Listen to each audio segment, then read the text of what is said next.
ওই মা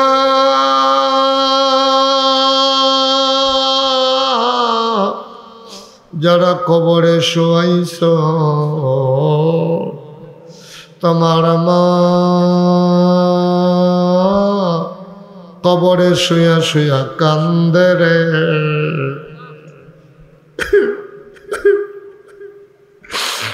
তোমার ওই চোখ নাই, তুমি মায়ের চোখের পানি দেখো না। ওই আব্বা আম্মা যার কবরে তুমি মাওলা ওই কবরে আর আযাব দিও না। রব্বি রহমহুমা কামা রব্বায়ানি সগীরা। রব্বি রহমহুমা কামা রব্বায়ানি সগীরা।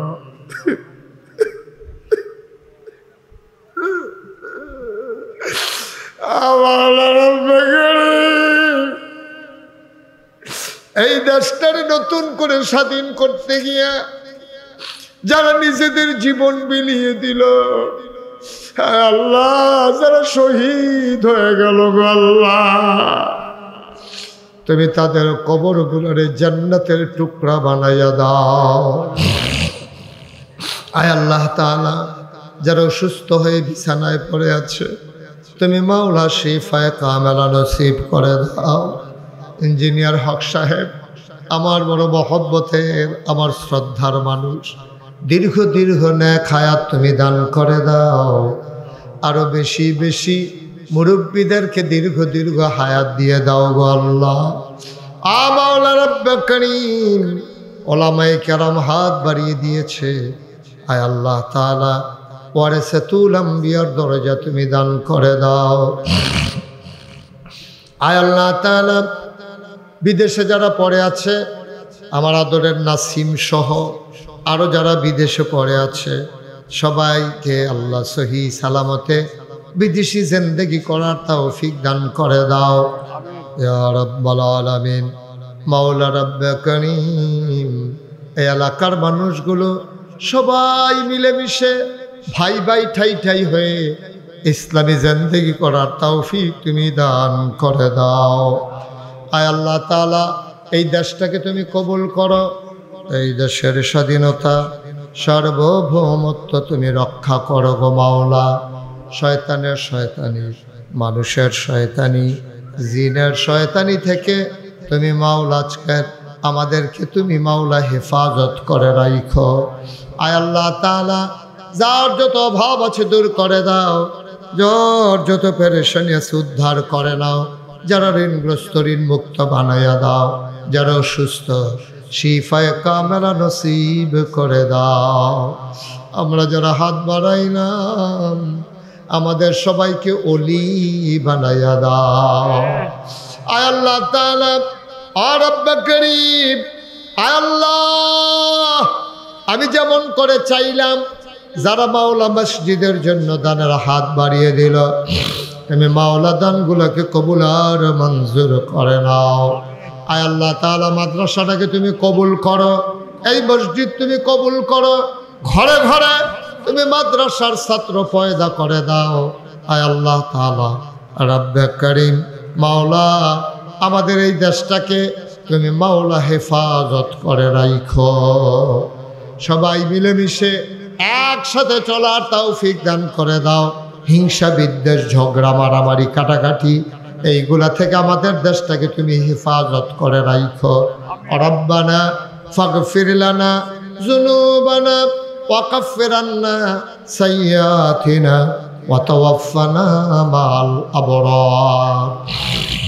ইয়া রাব্বাল আলামিন আমি আসার পরে কত মানুষ দোয়া চেয়েছে, যত মানুষ দোয়া চাইছে আর যত মানুষ দোয়া চাইবে সবগুলা হাত তুমি মাওলা কবুল আর মঞ্জুর করে নাও। একদল আলেম নাকি এমন আছে যাদের চেহারার দিকে তাকাইলে গোনা ঝরে ঝরে পড়ে যায়। আমি গোনাগারের চেহারা এমন চেহারা বানাই শুনি গো আল্লাহ।